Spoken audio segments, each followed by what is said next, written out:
ஒவ்வொரு தடியும் ஒன்றுக்கு மேலே கஷ்டம்தான். இப்போ சங்கர் சார் ஆகட்டும், நான் ஆகட்டும், யாரே ஆகட்டும்.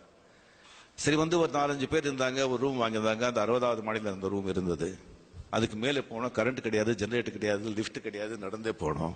லக்கேஜ் எல்லாம் எடுத்துக்கிட்டு 60-70 ஸ்டோர்ஸ் மேலே போனோம். என்னடா பண்றது அப்படின்னு சொல்லி, சரிடா 10 இதுக்கு வந்து ஒரு கதை சொல்லிட்டே போகலாம்னு சொல்லிட்டு 10 மாடிக்கு வந்து ஒருத்தர் கதை சொல்லணும். 70வது மாடியில் அவங்க ரூம் இருக்கு. 69 போயிட்டாங்க. இன்னொருத்தர் தான் கதை சொல்லணும். நீ கதை சொல்லும்போது நான் சொல்றேன், சாவி கீழே மறந்துட்டேன். மறுபடியும் எல்லாரும் கீழே வரும். எல்லாரும் வந்தாதான் சாவி கொடுப்பாங்க.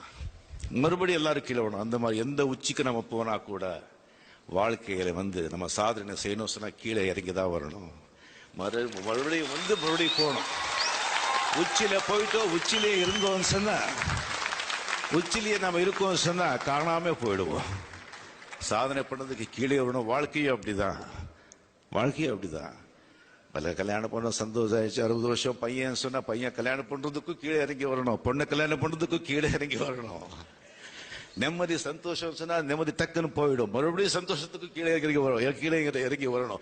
இறங்கி மேலே போறதா வாழ்க்கை. அது சந்தோஷமா செய்யலாம். நன்றி, வணக்கம்.